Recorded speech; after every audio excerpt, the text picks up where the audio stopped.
सब बच्चों, कैसे हैं आप सब। मैं हारिस मुस्तफा आप सभी दोस्तों का आपके अपने छोटे से प्यारे से channel accelerate physics bye Haris में फिर से एक बार स्वागत करता हूँ। फटाफट से जुड़ जाइए, जिससे कि आज हम लोग बहुत ही ज़्यादा इंपॉर्टेंट क्लास 11th का chapter number 1 mathematical tools start करेंगे। और ये मैथमेटिकल टूल्स आज का हमारा टॉपिक रहेगा, जिसमें हम लोग डिस्कस करेंगे मैथमेटिक्स के इंपॉर्टेंट फॉर्मूले जो फिजिक्स में यूज़ होने वाले हैं। जैसे कि बच्चों आप जानते हैं, physics is the combination of theory, concept and calculation. Concept तो आपको थ्योरी से समझ में आ जाएगी, कुछ एक्सपेरिमेंट से समझ में आ जाएगा, बट कैलकुलेशन के लिए आपको मैथमेटिक्स के फॉर्मूले पता होना चाहिए। मैथमेटिक्स के बहुत से फॉर्मूले हमारे क्लास 11th के फिजिक्स एवं क्लास 12th की फिजिक्स में भी यूज़ होंगे। इवन आपने अपनी प्रीवियस क्लास में भी देखे होंगे मैथमेटिक्स के कुछ फॉर्मूले भी यूज़ होते हैं, लेकिन खासकर क्लास 11th और 12th में मैथमेटिक्स के बहुत फॉर्मूले यूज़ होंगे। और इसी सीरीज़ में हम लोग सबसे पहला जो टॉपिक लेकर आने वाले हैं मैथमेटिक्स में, वो हम लोगों का रहेगा quadratic equation in one variable. चलिए, तो मैथमेटिक्स टूल में सबसे पहला जो फॉर्मूला हम लोग देखेंगे वो quadratic equation in one variable देखेंगे। Quadratic equation in one variable. One variable मतलब समझ में आ गया, जिसमें सिर्फ एक ही वेरिएबल होगा, एक से ज्यादा वेरिएबल नहीं हो सकते, सिर्फ वन वेरिएबल होगा। तो quadratic equation in one variable क्या होता है? ऐसा इक्वेशन जिसका मैक्सिमम पावर, मतलब वेरिएबल का मैक्सिमम पावर 2 होता है। तो लिखना चाहे आप लिख सकते हैं such equation in which maximum power of variable is 2। ठीक है, ऐसा इक्वेशन जिसमें वेरिएबल की मैक्सिमम पावर 2 होती है, तो ऐसे इक्वेशन को हम क्या बोलते हैं? क्वाड्रेटिक इक्वेशन बोला जाता है। ठीक है जी। अब इसका एक जनरल फॉर्मूला क्या है? इसका एक जनरल इक्वेशन आप देख सकते हैं। इसका जनरल इक्वेशन क्या है? इसका जनरल इक्वेशन है ax² + bx + c = 0 is the general equation of quadratic equation. ठीक है जी।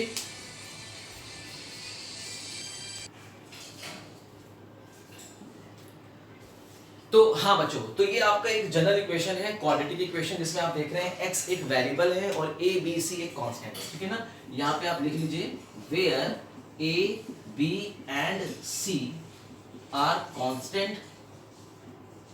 ये कांस्टेंट है और x क्या है? एक वेरिएबल है जिसकी वैल्यू चेंज हो सकती है। ठीक है ना, वेरिएबल वो होते हैं जिनकी वैल्यूज चेंज होती हैं। तो आपको ये समझ में आ गया, ये एक जनरल इक्वेशन है क्वाड्रेटिक इक्वेशन।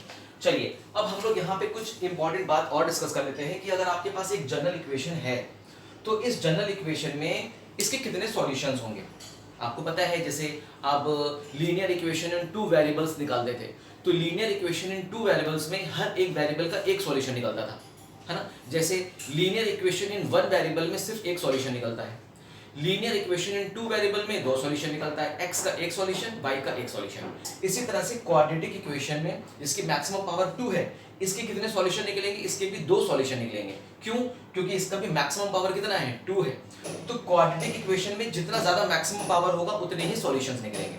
अगर मान लीजिए यहाँ पे मैक्सिमम पावर 3 होता तो 3 सॉल्यूशंस निकलते, मतलब x की 3 वैल्यूज आती।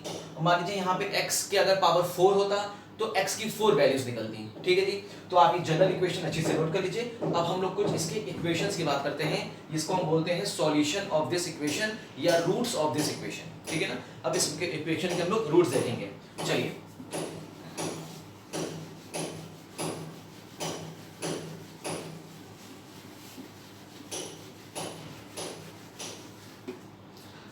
आ जाते हैं रूट्स ऑफ दिस इक्वेशन। चलिए, एक जनरल इक्वेशन तो आपको समझ में आ गया, एक general equation of quadratic ax² + bx + c = 0। अगर इस क्वाड्रेटिक इक्वेशन के 2 रूट्स हैं, जिसे हम सॉल्यूशन भी बोलते हैं, तो याद रखिएगा, चाहे आप रूट्स बोलिए और चाहे आप सॉल्यूशन बोलिए, दोनों बात सेम है। ठीक है ना। तो इस इक्वेशन के कितने रूट्स होंगे? 2। क्यों? क्योंकि मैक्सिमम पावर 2 है।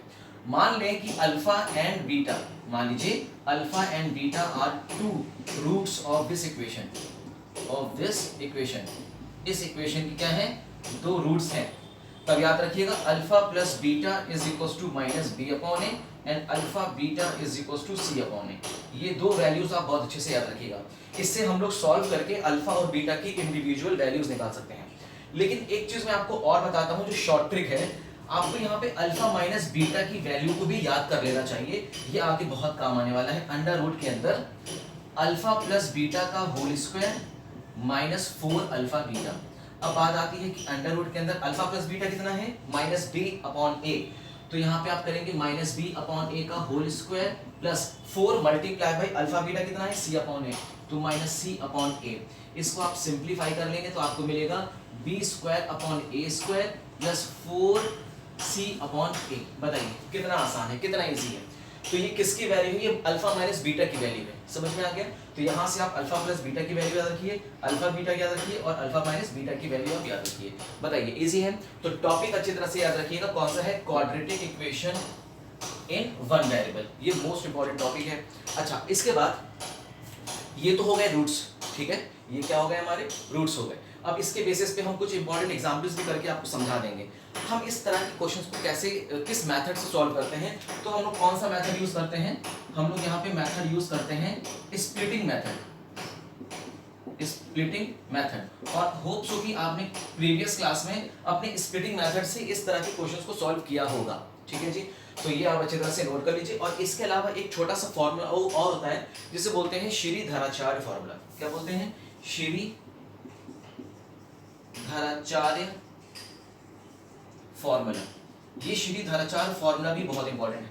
अब ये श्रीधराचार्य फॉर्मूला क्या है, श्रीधराचार्य फॉर्मूला आपको बताता है कि हमें x की जो वैल्यूज निकालनी है, दो वैल्यूज कैसे निकालेंगे।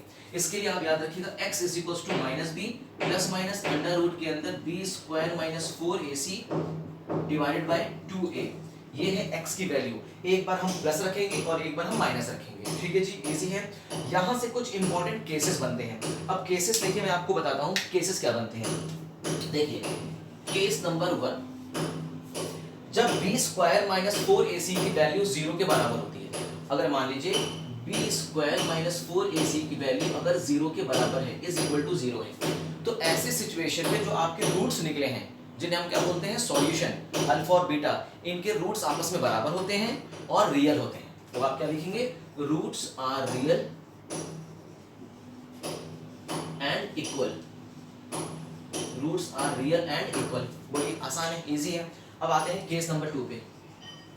केस नंबर 2 पे आप पहले बताइए, यहां तक तो बात समझ में आ गई है। इसको आप फटाफट से पॉज करिए, कॉपी करिए और इसकी प्रैक्टिस आप जरूर करिए, ठीक है ना। चलिए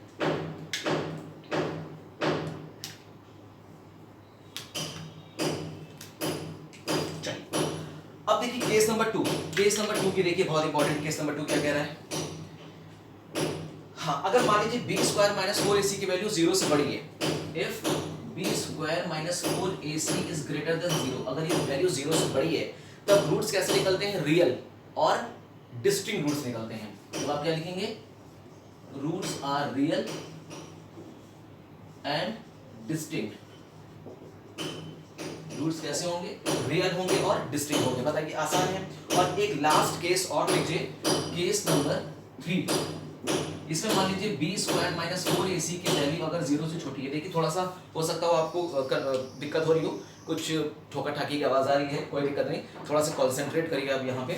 बी स्क्वायर माइनस 4ac की वैल्यू अगर 0 से छोटी है दोस्तों, तो आप कुछ मत करिए कि इसके जो रूट्स निकलेंगे वो कैसे होंगे, roots are imaginary roots, imaginary roots and distinct root होंगे। इस बात का जरूर ध्यान रखिएगा, ठीक है। तो आप ये बहुत अच्छे से कॉपी कर लीजिए, ये बहुत इंपॉर्टेंट है। फिजिक्स में आपको खासकर इसका बहुत यूज देखने को मिलेगा। अच्छा रूट्स, अच्छा बच्चे पूछते हैं सर ये इमेजिनरी रूट्स क्या होते हैं। जैसे मान लीजिए अब अंडर रूट के अंदर आपको लिखा है -2, अंडर रूट -4, अंडर रूट -3, तो इन्हें क्या बोलते हैं, इमेजिनरी वैल्यूज, इसे बोलते हैं इमेजिनरी वैल्यू, ठीक है। और अंडर रूट -1 की वैल्यू होती है i, कितनी होती है i। ये कॉम्प्लेक्स नंबर में आप पढ़ेंगे, किसमें पढ़ेंगे, कॉम्प्लेक्स नंबर में एक चैप्टर है क्लास 11 या 12 के मैथमेटिक्स का, उसमें आप कॉम्प्लेक्स नंबर पढ़ेंगे, ठीक है। इसे आप फटाफट से कॉपी करिए। तो इसके बाद हम लोग डिस्कशन करने वाले हैं एक दूसरा इंपॉर्टेंट टॉपिक जो हमारा आएगा, किस पे बात कर लेते हैं, अलजेब्रा पे, ठीक है ना, अलजेब्रा पे ले लेते हैं। चलिए ज्योमेट्री की हम लोग कर लेते हैं, ज्योमेट्री की कुछ इंपॉर्टेंट फॉर्मूले को डिस्कस कर लेते हैं। चलिए हेडिंग डाल लीजिए फटाफट, इंपॉर्टेंट फॉर्मूले ऑन ज्योमेट्री, ज्योमेट्री के इंपॉर्टेंट फॉर्मूले, ठीक है। इसको रफ करते हैं। इसे रफ करते हैं फटाफट, बताइए। चलिए इसको रफ करते हैं।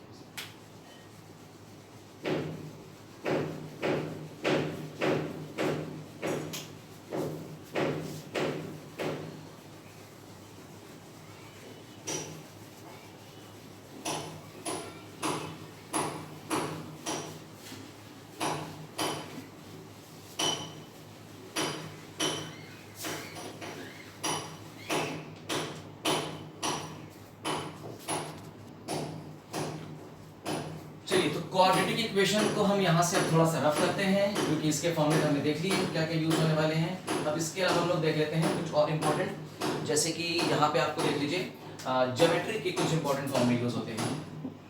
ज्योमेट्री के कुछ इंपॉर्टेंट फॉर्मूले आप यूज करिए, यहाँ पे बहुत इंपॉर्टेंट है ज्योमेट्री के फॉर्मूले।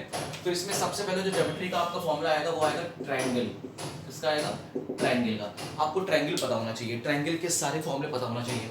जैसे मान लीजिए आपके पास एक ट्रायंगल है, लेट आपके पास एक ट्रायंगल है ABC, और मान लेते हैं इस ट्रायंगल का ये एंगल है A, ये एंगल है B और ये एंगल है C। एंगल A के सामने साइड है A, एंगल B के सामने साइड है स्मॉल b और एंगल C के सामने साइड है स्मॉल c। ठीक है, अगर ये एक स्केलिन ट्रायंगल है, अभी कैसे ट्रायंगल है? स्केलिन ट्रायंगल है। तो अगर मान लीजिए इस ट्रायंगल की हाइट हम मान लेते हैं कितनी? h। इस ट्रायंगल की हाइट है h। तो सबसे पहले आपको कुछ इंपॉर्टेंट फॉर्मूले याद रखने हैं, जैसे पेरीमीटर ऑफ ट्रायंगल। इस ट्रायंगल का पेरीमीटर क्या होता है? ट्रायंगल का perimeter sum of all sides, sum of all sides, सारे साइड्स के sum a plus b plus c। Easy है। इसी तरह एक दूसरा फॉर्मूला होगा area of scalene triangle. Area of triangle, triangle का एरिया हम दो तरह से निकालेंगे आपको, ठीक है। पहले कैसे निकालेंगे? 1/2 बेस इंटू हाइट, इसे क्या बोलते हैं? बेस, और ये है हाइट। तो फॉर्मूला होता है 1/2 बेस इंटू हाइट। बताइए, इजी है। 1/2 बेस कितना है a और हाइट कितना है h, तो ये a मल्टीप्लाई बाय h, एक फॉर्मूला ये होगा। अच्छा, इस ट्रायंगल में आपको एक और चीज पूछा जाता है, सेमी पेरीमीटर। क्या पूछा जाता है? Semi perimeter. ये सेमी पेरीमीटर क्या होता है? सेमी पेरीमीटर को हम लोग डिनोट करते हैं स्मॉल s से। ये क्या होता है? a plus B plus C divided by 2। a plus B plus C divided by 2 is the semi perimeter. और सेमी पेरीमीटर के बेसिस पे ही आपको इस ट्रायंगल का एरिया भी निकाला जाता है। Area of triangle, area of triangle A ये होता है अंडर रूट के अंदर। अगर मान लीजिए आपके पास एक स्केलिन ट्रायंगल है, तब आप इस एरिया का फॉर्मूला यूज करिएगा, s minus a, s minus b, s minus c। यहाँ पे s क्या है? Semi perimeter, a b c इसके साइड्स हैं। इजी है। तो ये फॉर्मूला अच्छी तरह से याद कर लीजिए, किसका? ट्रायंगल का। इजी है, समझ में आ गया कि नहीं? देखिए, ट्रायंगल से रिलेटेड एक फॉर्मूला और होगा आपका साइन रूल। इसे क्या बोलते हैं हम? साइन रूल बोलते हैं, साइन रूल। अभी साइन रूल क्या कहता है? साइन रूल कहता है कि इस एंगल और साइन एंगल उसके सामने की साइड, साइन एंगल उसके सामने की साइड और साइन एंगल उसके सामने साइड की रेशियो आपस में कांस्टेंट होते हैं। कहने का मतलब सिर्फ इतना है कि sine a divided by small a, sine b divided by small b, sine c divided by small c are constant. ठीक है, तो आप सबसे पहले क्या लिखेंगे? साइन a, ये साइन a क्या है? एंगल a, उसके सामने की side small a। Sine b कहाँ गया? ये है साइन b, एंगल कर दीजिए। स्मॉल b इसके सामने की साइड, इस एंगल के सामने की side small b is equals to sine c divided by small c is equals to constant होगा। ये क्या होगा? कांस्टेंट। इसे बोलते हैं साइन रूल। ये बहुत ज्यादा इंपॉर्टेंट है। इसी तरह से आपका एक आता है कॉस रूल। क्या आता है? Cos rule. कॉस रूल क्या कहता है? कॉस रूल कहता है अगर ये सारी साइड्स हैं और इनके ये हमारे इंटरनल एंगल हैं और a b c are sides of triangle, then cos a बराबर आपका होगा, बताइए क्या होगा? a स्क्वायर नहीं, कॉस a बराबर होगा b square plus c square minus a square divided by 2bc। बोलिए है कि नहीं? इसे आप एंगल a निकाल सकते हैं। यहाँ पे a b c क्या है? साइड है, और ये वाला क्या है? एंगल है। इसी तरह से आप cos b निकाल सकते हैं। cos b बराबर हो जाएगा a square plus c square minus b square divided by 2ac। और आप यहाँ से निकाल सकते हैं cos of c is equal to a square plus b square minus c square divided by 2ab। तो ये आपका कॉस रूल है, इसमें हम एंगल्स फाइंड आउट करते हैं। ये हमारा साइन रूल है जिसमें हम लोग कोई भी एंगल या इसके करस्पॉन्डिंग साइड को फाइंड आउट कर सकते हैं। इसको फटाफट से कॉपी करिए, ये ट्रायंगल में ये सारे फॉर्मूले आपके फिजिक्स में डेफिनेटली यूज होंगे। ठीक है जी।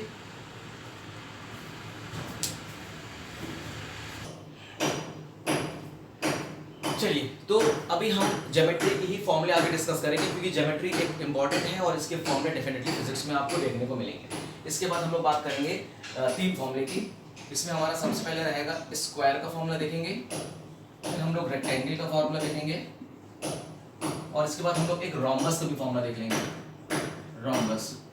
तो ये कुछ 3 इंपॉर्टेंट फॉर्मूले आप याद रखिएगा। स्क्वायर में आपसे क्या पूछा जाता है, जैसे मान लीजिए आपका एक स्क्वायर है, side a all sides are equal, ये डायगोनल है मान लीजिए डी, और ये भी डायगोनल कितना होगा, डी ही होगा। तो इसमें आपसे क्या पूछा जाता है, पहला इसमें आपसे पूछा जाता है पेरीमीटर, मतलब इस फॉर्मूले आपके यूज होंगे। पेरीमीटर क्या होता है, सम ऑफ ऑल साइड्स, तो आपका ये 4a हो जाएगा। सेकंड आपका इसमें आ सकता है एरिया, आपको एरिया पता होना चाहिए, ये होता है side into side a square. Third आपका होता है डायगोनल, डायगोनल स्मॉल डी, ये डायगोनल स्मॉल डी कितना हो जाएगा, a square plus a square का रूट ऑफ, ये हो जाएगा a रूट ऑफ 2। ये 3 फॉर्मूले आप इसमें याद रखिए, स्क्वायर में याद रखिए। ठीक है ना। अब हम बात करेंगे रेक्टेंगल की। मान लीजिए आपके पास एक रेक्टेंगल जिसका लेंथ है l है, ब्रेथ b है, और ये डायगोनल है d, ये भी डायगोनल d होगा, सेम रहेगा। इसमें आपको क्या याद होना चाहिए, इसका पेरीमीटर, इसका पेरीमीटर क्या होगा 2l प्लस d। ठीक है। इसका एरिया आप याद रखिएगा, लेंथ इनटू ब्रेथ होता है, और डायगोनल आप जरूर याद रखिएगा, diagonal d small d is equal to होता है अंडर रूट के अंदर l square plus b square. तो l square plus b square, यहाँ पे l क्या है, लेंथ, b है ब्रेथ, और d है डायगोनल। रोम्बस की बात करें तो रोम्बस आपका क्या है, ये कुछ इस तरह का शेप आपका किसका होता है, रोम्बस का होता है। इस तरह का शेप किसका होता है, ये रोम्बस का होता है। ठीक है। अब आप देखिए, ये दोनों साइड्स आपस में पैरेलल हैं, ये दोनों साइड्स आपस में क्या होती हैं, पैरेलल होती हैं। और मान लीजिए इनके बीच की अगर हाइट है स्मॉल h, ठीक है, और मान लीजिए ये a b c d मान लें, तो इसका एरिया आपको याद रखना चाहिए। इसका एरिया क्या होता है, एरिया होता है 1/2 सम ऑफ अपोजिट्स पैरेलल साइड। जो दो साइड्स पैरेलल हैं उनका सम कर दीजिए। एक साइड AB है, दूसरी साइड CD है, तो आप कर दीजिए AB plus CD multiply by इन दोनों के बीच की डिस्टेंस कितनी है, स्मॉल h। तो ये 3 फॉर्मूले आप याद रखिए, स्क्वायर के, रेक्टेंगल के और रोम्बस के। ये आपको फिजिक्स में बहुत देखने को मिलेगा, बहुत काम आएगा इसका। ठीक है। चलिए फिर आगे चलते हैं और इंपॉर्टेंट फॉर्मूले का डिस्कशन करते हैं।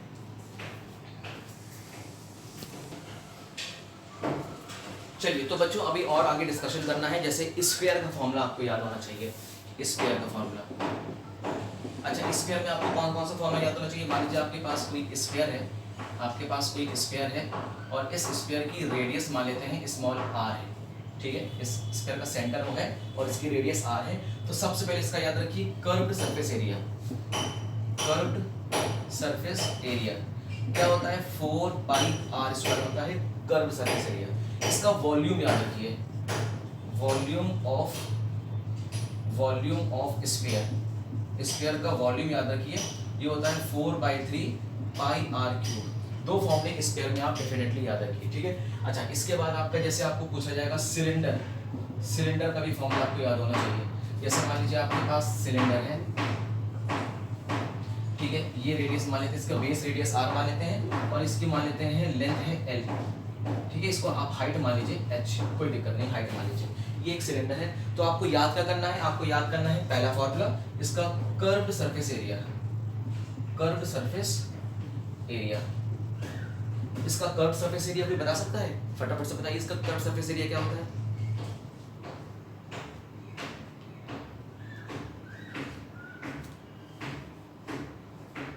चलिए, इसका कर्व्ड सरफेस एरिया होता है 2 पाई RL, 2 पाई RH। और पूछा जाता है, और आपको क्या याद होना चाहिए, टोटल सरफेस एरिया याद होना चाहिए, total surface area. Total surface area क्या होता है, एक तो इसका कर्व सरफेस एरिया, दूसरा इसका इस बेस का एरिया, और इस बेस का एरिया भी हम ऐड करना होगा। तो ये हो जाता है 2 पाई RH प्लस 2 पाई R स्क्वायर। तो ये हो जाएगा 2 पाई R common H plus R। ये होता है total surface area of the cylinder. अच्छा, थर्ड क्या याद रखना है, वॉल्यूम याद रखना है, वॉल्यूम ऑफ सिलेंडर। सिलेंडर का वॉल्यूम भी आप याद रखिए। सिलेंडर का वॉल्यूम कितना होता है बताइए, किसी को याद है? What will be the volume of cylinder? खूब तेजी से आप लोग कमेंट करना स्टार्ट करिए।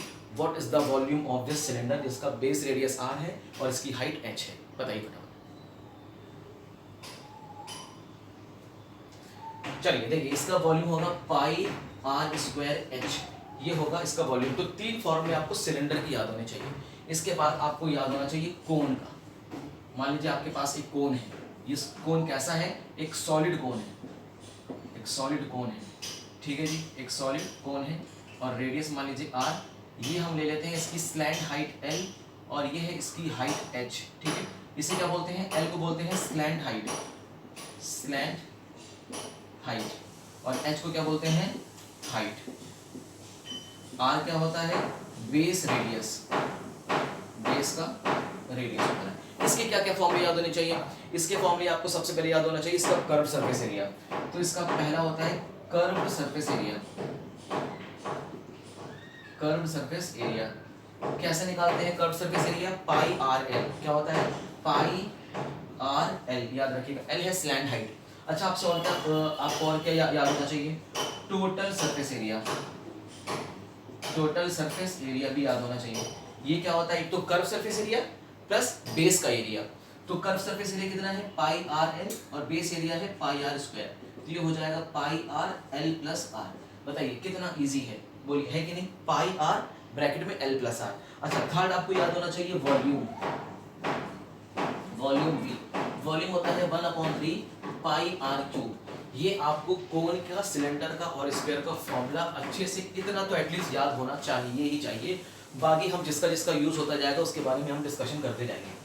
कम से कम इतना तो आपको याद होना चाहिए, सॉलिड सिलेंडर है, सॉलिड कोन है और सॉलिड स्क्वायर है, सब सॉलिड फॉर्म में है, मतलब 3D शेप है, सब पे याद रखिएगा। Solid square, solid cylinder, easy है, समझ में आ रहा है? तो उसको फटाफट से कॉपी करिए और फिर हम लोग आगे डिस्कशन करेंगे ट्रिग्नोमेट्री की कुछ इंपॉर्टेंट फॉर्मूले, ठीक है।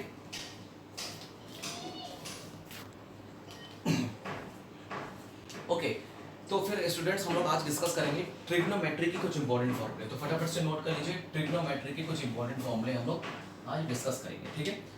बहुत इंपॉर्टेंट है, इसका डेफिनेटली बहुत यूज होने वाला है। ट्रिग्नोमेट्री,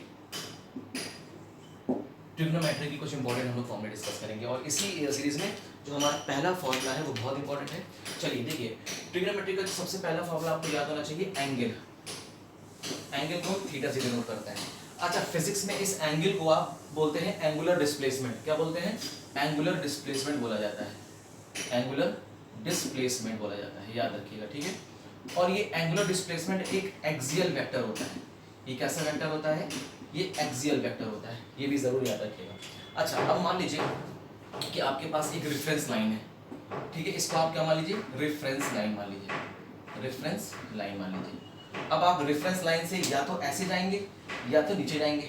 मान लीजिए आप रेफरेंस लाइन से ऊपर की तरफ जा रहे हैं, लेट इट बी, आप रेफरेंस लाइन से ऐसे जा रहे हैं, तो आप कुछ ना कुछ एंगुलर डिस्प्लेसमेंट करेंगे जिसे हम एंगल बोलते हैं थीटा, ठीक है जी। अब ये थीटा क्या होता है आपको याद होना चाहिए। थीटा होता है, बताइए थीटा क्या होता है? अर्क लेंथ डिवाइडेड बाय रेडियस। क्या होता है? अर्क लेंथ डिवाइडेड बाय रेडियस। तो मान लीजिए एक पार्टिकल है, यहाँ पे पड़ा था, वो कुछ देर के बाद कहाँ पहुँच गया? यहाँ पहुँच गया। पार्टिकल कुछ देर के बाद कहाँ पहुँच गया? मान लीजिए यहाँ पहुँच गया। तो इसने कितना अर्क कंप्लीट किया? मान लीजिए एस अर्क लिया, इसको बोलते हैं अर्क लेंथ।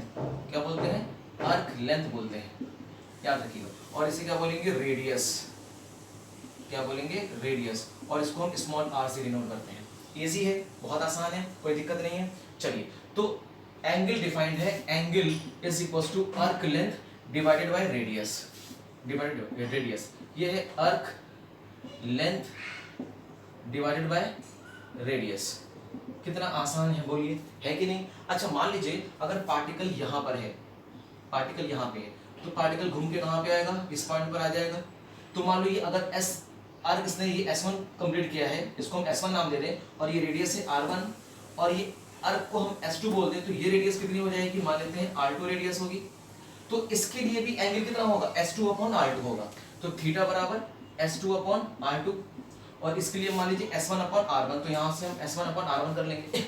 तो देखिए चाहे पार्टिकल ए हो वो भी थीटा एंगल कवर कर रहा है और पार्टिकल बी वो भी थीटा एंगल कवर कर रहा है, तो क्या हम ये कह सकते हैं कि S1 upon R1 is equals to S2 upon R2 is equals to S3 upon R3 is equals to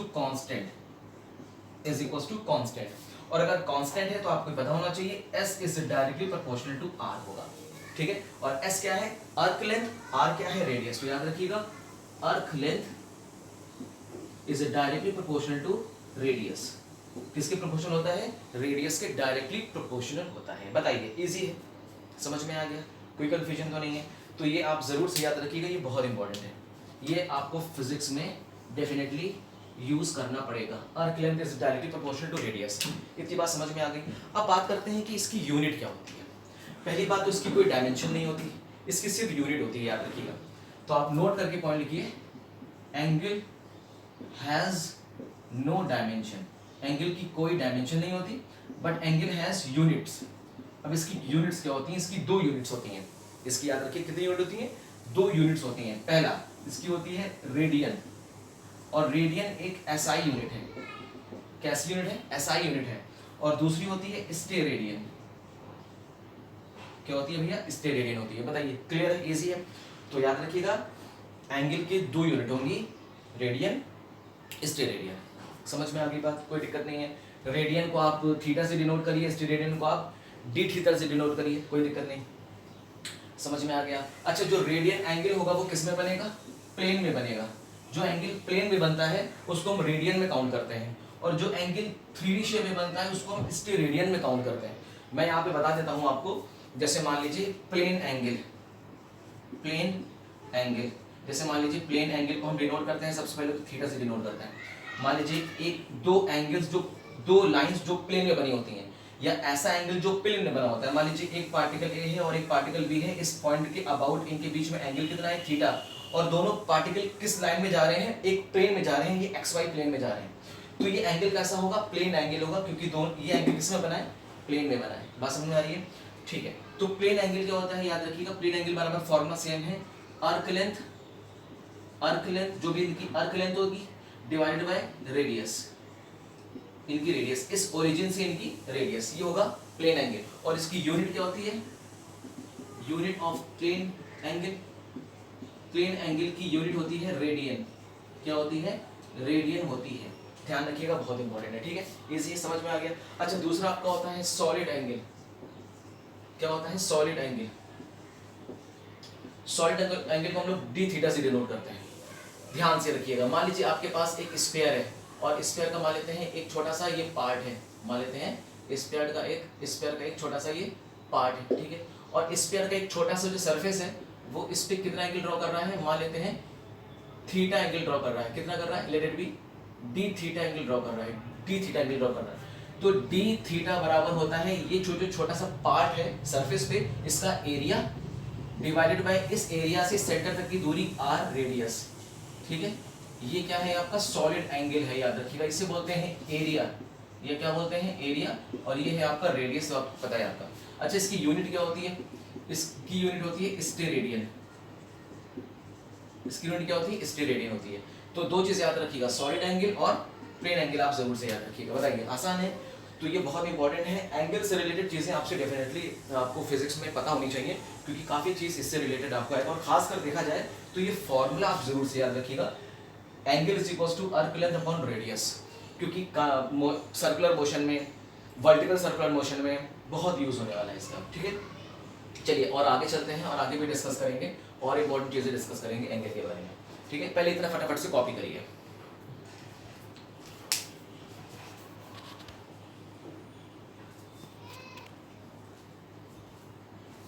चलिए अब हम लोग आगे बढ़ते हैं और एंगल से रिलेटेड कुछ इंपॉर्टेंट बातें समझते हैं। देखिए, एंगल या तो क्लॉकवाइज होगा या एंटी क्लॉकवाइज होगा, है ना। तो हम बात करेंगे types of angle based on direction. क्या बात करेंगे, types of angle based on direction. Direction के बेसिस पे एंगल्स आपके दो तरह के हो सकते हैं, मतलब अकॉर्डिंग टू डायरेक्शन।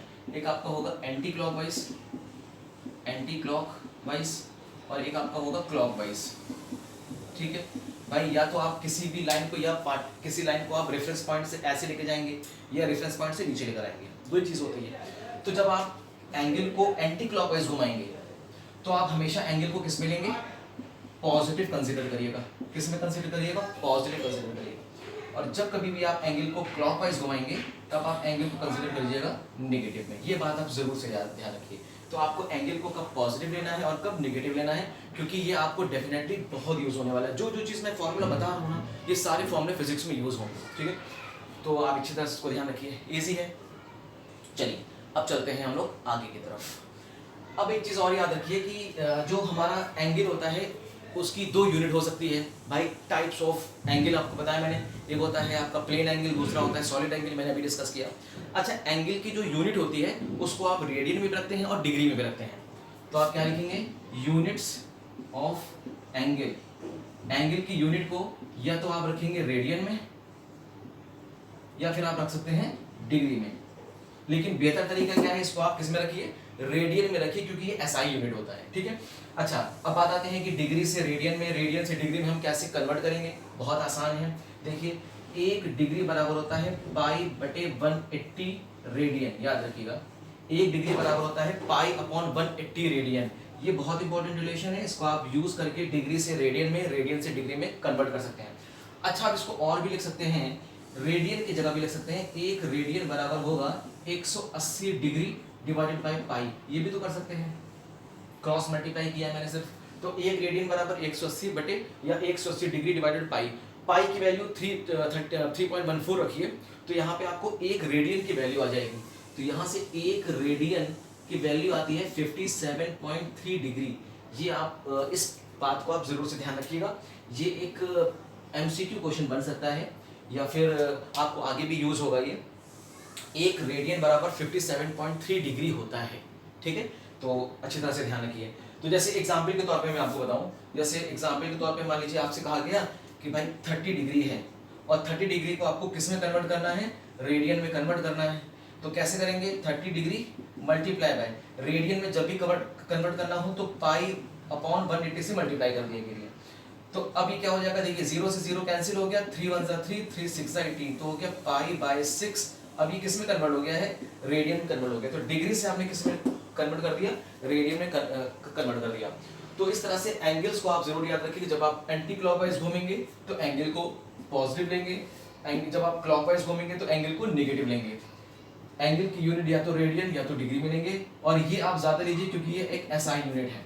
और डिग्री से कैसे रेडियन में कन्वर्ट करना है, रेडियन से कैसे डिग्री में कन्वर्ट करना है, ये आपको पता होना चाहिए। फटाफट से इसको नोट करिए, हम लोग फिर आगे चलते हैं।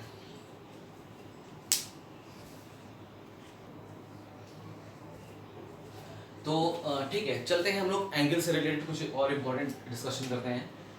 अब देखिए यहाँ पे एंगल से रिलेटेड थोड़ा सा और डिस्कशन करने की ज़रूरत है अभी। इसमें सबसे पहले आप चीज़ याद रखिए, जैसे मान लीजिए डिग्री से रेडियन में आपको कैसे कन्वर्ट करना है, और रेडियन से डिग्री में कैसे कन्वर्ट करना है, और इसको आपको कन्वर्ट करना है रेडियन में। तो एग्जाम्पल समझ लीजिए, जैसे मान लीजिए आपका लिखा हुआ है 45 डिग्री, कितना रखा हुआ, पहले मैं आपको बताता हूँ 30 degree.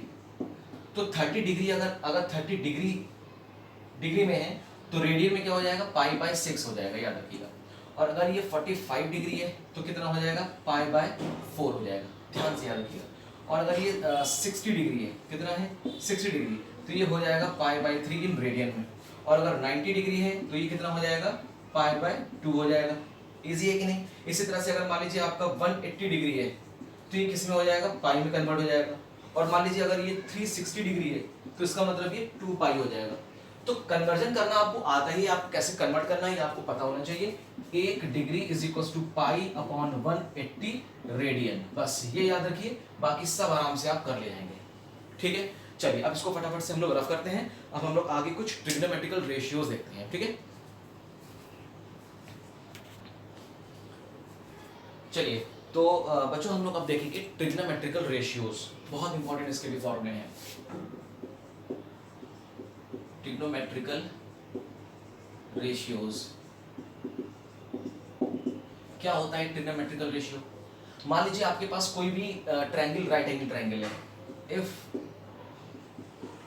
Triangle is right angle, अच्छा ट्रायंगल अगर राइट एंगल होता है तो इसका मतलब एक एंगल 90 डिग्री का होता है। तो हम मान लेते हैं हमारे पास कोई एक ट्रायंगल है, ये कैसा है, राइट एंगल ट्रायंगल है, मतलब इसका एक एंगल है 90 डिग्री। अब इसको कुछ नाम दे दीजिए ए बी सी, ये आपका राइट एंगल ट्रायंगल है, ठीक है जी। मान लीजिए ये आपका है एंगल थीटा बना रहा है, तो ये कितना हो जाएगा आपका 90 माइनस थीटा हो जाएगा, इसमें कोई कंफ्यूजन नहीं है ना, चलिए इसको आप समझ लेंगे। एंगल के सामने वाला होता है परपेंडिकुलर और इसके एडजस्टेंट होता है बेस। 90 के सामने होता है हाइपोटेन्यूज, याद रखिएगा 90 डिग्री के सामने क्या लेंगे, हाइपोटेन्यूज लेंगे। इस एंगल के सामने होता है परपेंडिकुलर और इसके एडजेसेंट साइड होती है बेस। तब पाइथागोरस का इक्वेशन क्या कहता है,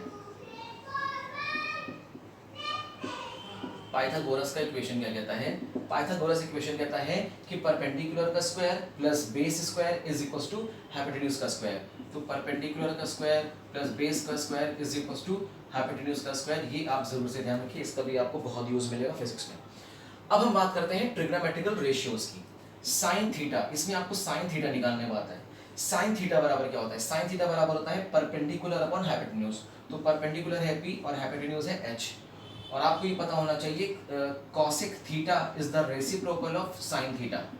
कॉसिक थीटा क्या होता है, साइन थीटा का रेसिप्रोकल होता है। और साइन थीटा बराबर होता है परपेंडिकुलर हाइपोटेन्यूज, उठा के यहाँ पे रखिए, तो ये आपका हो जाएगा परपेंडिकुलर अपॉन हाइपोटेन्यूज और ये एच चला जाएगा ऊपर, तो ये हो जाएगा एच अपॉन परपेंडिकुलर। तो कॉसिक थीटा बराबर हाइपोटेन्यूज अपॉन परपेंडिकुलर। इसी तरह से आप लिखिए cos of theta, cos theta is equal to होता है बेस अपॉन हाइपोटेन्यूज, तो बेस अपॉन हाइपोटेन्यूज हो गया। और आपको पता होना चाहिए sec theta is the reciprocal of cos theta होता है। सेक थीटा हमेशा कॉस थीटा का क्या होता है, रेसिप्रोकल होता है। और कॉस थीटा अभी आपको पता है कॉस थीटा कितना है, बेस अपॉन हाइपोटेन्यूज, हाइपोटेन्यूज ऊपर चला जाएगा, h डिवाइडेड बाय b हो जाएगा। तो सेक थीटा बराबर कितना हो गया, हाइपोटेन्यूज अपॉन बेस हो गया। इसी तरह से आप याद रखिए टैन थीटा, टैन थीटा बराबर क्या होता है, टैन थीटा बराबर होता है परपेंडिकुलर अपॉन बेस। परपेंडिकुलर है p और बेस है b, बोलो इजी है। अच्छा आपको पता होना चाहिए कॉट थीटा टैन थीटा का रेसिप्रोकल होता है, ठीक है, cot theta is the reciprocal of tan theta. और टैन थीटा बराबर अभी आपने बताया परपेंडिकुलर अपॉन बेस, तो उठा के यहाँ पे पुट करिए परपेंडिकुलर अपॉन बेस, तो ये बेस अपॉन परपेंडिकुलर हो जाएगा। तो कॉट थीटा बराबर परपेंडिकुलर अपॉन बेस हो गया। बताइए कितना आसान है कि नहीं, इजी है, टफ तो बिल्कुल नहीं लग रहा है। अच्छा आप टैन थीटा का एक फॉर्मूला जरूर याद रखिएगा, tan theta is equal to होता है sine theta divided by cos theta, ठीक है, ये जरूर से याद रखिएगा। ये ट्रिग्नोमेट्रिकल रेशियोज आप बहुत इंपॉर्टेंट है, इसको आप डेफिनेटली याद रखिएगा। इसके बाद बात करते हैं ट्रिग्नोमेट्रिकल आइडेंटिटीज। ट्रिग्नोमेट्रिकल आइडेंटिटीज, अभी ट्रिग्नोमेट्रिकल आइडेंटिटीज क्या होते हैं मैथमेटिक्स के टीचर आपको और डिटेल में बताएंगे, लेकिन मैं आपको सिर्फ उतनी ही बताऊंगा जितना फिजिक्स में यूज होने वाला है, ठीक है। याद रखिएगा sine square theta plus cos square theta is equal to होता है 1। एंगल सेम होनी चाहिए, अगर मान लीजिए यहाँ पे 45 डिग्री है तो यहाँ पे भी 45 डिग्री होना चाहिए, ठीक है। इसी तरह से sec square theta minus tan square theta is equal to 1, cosec square theta minus cot square theta is equal to 1 होता है। जैसे फॉर्मूले मुझे याद है ना, वैसे सारे फॉर्मूले आपको भी याद होने चाहिए। सोइएगा बिल्कुल मत, जागते रहिए, ये सारे फॉर्मूले बहुत इंपॉर्टेंट है, बहुत ही ज़्यादा इंपॉर्टेंट है। और फिजिक्स में जब इसका यूज़ होगा तो आपको लगेगा कि वाकई में सर ने बहुत इंपॉर्टेंट चीज़ पढ़ाई है। और इसको आप 10 बार देखिए, 10 बार देखिए, जितनी बार देखेंगे उतनी बार कम है, उसको खूब देखिए और प्रैक्टिस बहुत करिए, ठीक है। तो यहाँ पे ये ट्रिग्नोमेट्रिकल आइडेंटिटीज के फॉर्मूले आप अच्छी तरीके से लर्न करिएगा, ठीक है। इसके अलावा देखिए ट्रिग्नोमेट्री के कुछ और फॉर्मूले होते हैं, वो भी मैं आपको बता देता हूँ। इसमें देखिए एक तो फॉर्मूला आपने ये देख लिया, अच्छा दूसरा फॉर्मूला और देखिए sine 2 theta, sine 2 theta, sine 2 theta का फॉर्मूला होता है 2 sine theta cos theta, 2 sine theta cos theta. अब जैसे आपसे कहा गया कि बताइए साइन थीटा को हम क्या लिख सकते हैं, तो आप बताएंगे 2 sine theta by 2 dot cos theta by 2 कर देंगे। यहाँ पे एंगल अगर 2 थीटा है तो यहाँ पे थीटा थीटा आ गया, और यहाँ पे एंगल अगर थीटा है तो यहाँ पे थीटा बाय 2 आ जाएगा, ठीक है। इसी तरह से हम लोग कॉस थीटा निकालेंगे। कॉस 2 थीटा के तीन फॉर्मूले होते हैं, cos square theta minus sign square theta, और एक और होता है कॉस 2 थीटा का 2 कॉस स्क्वायर थीटा माइनस 1, और कॉस 2 थीटा का एक और फॉर्मूला होता है 1 माइनस 2 साइन स्क्वायर थीटा। ये सारे फॉर्मूले साइन 2 थीटा कॉस थीटा के आपको याद होने चाहिए, बहुत इंपॉर्टेंट है। और tan थीटा का भी आप फॉर्मूला लिख लीजिए, tan 2 theta is equal to होता है 2 tan theta upon 1 minus tan square theta. ये सारे फॉर्मूले मोस्ट इंपॉर्टेंट है, मोस्ट इंपॉर्टेंट, इसको फटाफट से नोट करिए और खूब प्रैक्टिस करिए इस पे, ठीक है। तो हम लोग और आगे डिस्कस करने वाले हैं ट्रिग्नोमेट्रिकल फॉर्मूलेस की।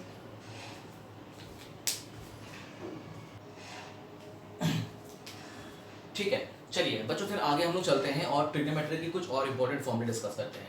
देखिए अगर मान लीजिए आपके पास कहीं इस तरह से फॉर्मूला आ गया साइन माइनस थीटा, तो आप लिखेंगे माइनस साइन थीटा।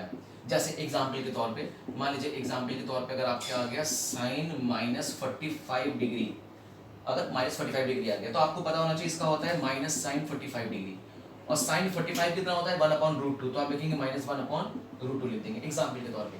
इसी तरह से आपके मान लीजिए आ गया कॉस ऑफ माइनस थीटा, और कॉस माइनस थीटा आ गया तो इसकी वैल्यू होती है प्लस कॉस थीटा, ये आप जरूर ध्यान रखिएगा। थर्ड आपका होता है tan ऑफ माइनस थीटा, तो ये हो जाता है माइनस tan थीटा।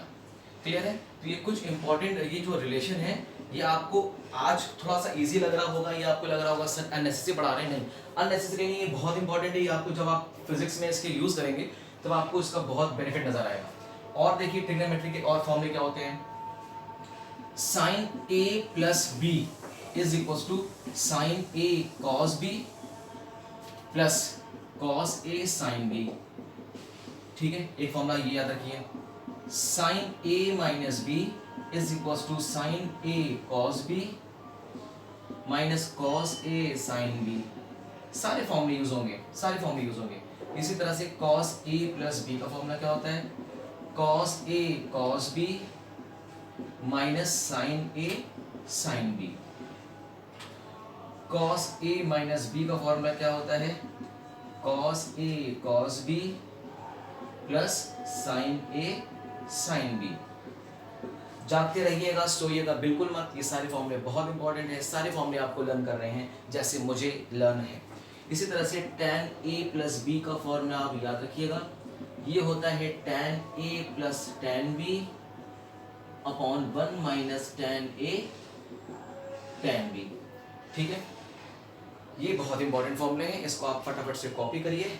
और इसके बाद हम लोग अब बहुत ज़्यादा इंपॉर्टेंट और फॉर्मूले डिस्कस करेंगे, जो ट्रिग्नोमेट्री का सबसे इंपॉर्टेंट फॉर्मूला है, जो पूरे फिजिक्स में बहुत ज़बरदस्त तरीके से यूज़ होता है। ठीक है, फटाफट इसको कॉपी करिए, फिर हम लोग आगे डिस्कस करते हैं ट्रिग्नोमेट्री के और फॉर्मूलेस। ओके चलिए, तो फिर स्टूडेंट्स हम लोग आगे देखते हैं कि और हमारी ट्रिग्नोमेट्री में कौन कौन से फॉर्मूले यूज़ होते हैं, क्योंकि फॉर्मूले तो बहुत ढेर सारे हैं, और बट हम उसी फॉर्मूले को डिस्कस करेंगे जो बेसिकली आपके फिजिक्स में यूज़ होने वाले हैं। ठीक है, और इसमें आज अब जो फॉर्मूले बताने वाले हैं वो आप बहुत दिमाग खोल के अच्छी तरह समझिए, ये बहुत ज़्यादा इंपॉर्टेंट है। हम बताने जा रहे हैं कि जो ट्रिग्नोमेट्रिकल एंगल्स होता है, जैसे हमारे 30 डिग्री है ना, 45 डिग्री, 37 डिग्री, 53 डिग्री के एंगल से हम कैसे फाइंड आउट करते हैं।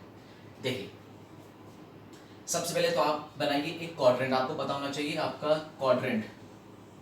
मान लीजिए ये x axis positive x axis, ये है नेगेटिव एक्स एक्सिस, ऊपर जाएंगे तो पॉजिटिव वाई एक्सिस, नीचे आएंगे तो नेगेटिव वाई एक्सिस। ठीक है, हम इस तरफ मान लेते हैं +1, इस तरफ मान लेते हैं -1, और ऊपर मान लेते हैं +1, नीचे मान लेते हैं -1। कोई कंफ्यूजन बिल्कुल नहीं, आप मान लीजिए, मेरे कहने से आप मान लीजिए। और इसे आप मान लीजिए रेफरेंस लाइन, इसे आप क्या मान लीजिए, रेफरेंस लाइन मान लीजिए। अब जो चीज़ बताने वाले हैं बहुत इंपॉर्टेंट है। अब आप अगर इसको रेफरेंस लाइन मान लेंगे तो अब हम यहीं से स्टार्ट करने वाले हैं। जब यहाँ से स्टार्ट करेंगे तो एंगल कितना है 0, और जैसे ही आप बढ़कर इधर आएंगे तो एंगल कितना हो जाएगा 90 डिग्री। डिग्री को आप चेंज करिए रेडियन में तो ये हो जाएगा π/2। बोलिए ठीक है। फिर आप जब 0 से घूम के ऐसे आ जाएंगे तो 180 डिग्री हो जाएगा, मतलब पाई एंगल हो जाएगा। फिर जब घूम के नीचे आ जाएंगे फिर से जोड़ दीजिए तो कितना हो जाएगा 3π/2 हो जाएगा। फिर जब ऐसे घूम कर आप दोबारा घूम के ऐसे आएंगे तो 360 डिग्री पूरा करते हैं, मतलब ये कितना हो जाएगा 2π एंगल हो जाएगा। इसमें समझ में आ गई बात। मतलब ये होगा हमारा फर्स्ट क्वाड्रेंट, इसे बोलते हैं फर्स्ट क्वाड्रेंट, इसे बोलेंगे सेकंड क्वाड्रेंट, इसे बोलते हैं थर्ड क्वाड्रेंट, और ये हमारा होता है फोर्थ क्वाड्रेंट। ठीक है जी, अब सुनिए, फर्स्ट क्वाड्रेंट में जो एंगल होता है वो 0 से 90 डिग्री के बीच में होता है। दिखाई दे रहा है आपको 0 डिग्री से 90 डिग्री के बीच का एंगल फर्स्ट क्वाड्रेंट में आएगा। सेकंड क्वाड्रेंट में जो एंगल होता है वो 90 डिग्री से 180 डिग्री के बीच में होता है, या 180 डिग्री और 90 डिग्री मान सकते हैं। थर्ड क्वाड्रेंट में जो एंगल होता है वो 180 डिग्री से 270 डिग्री के बीच में होता है, और फोर्थ क्वाड्रेंट में जो एंगल होता है 270 डिग्री से 360 डिग्री के बीच में एंगल होता है। ये आप सब जानते हैं। अब आप कुछ इंपॉर्टेंट पॉइंट समझिए।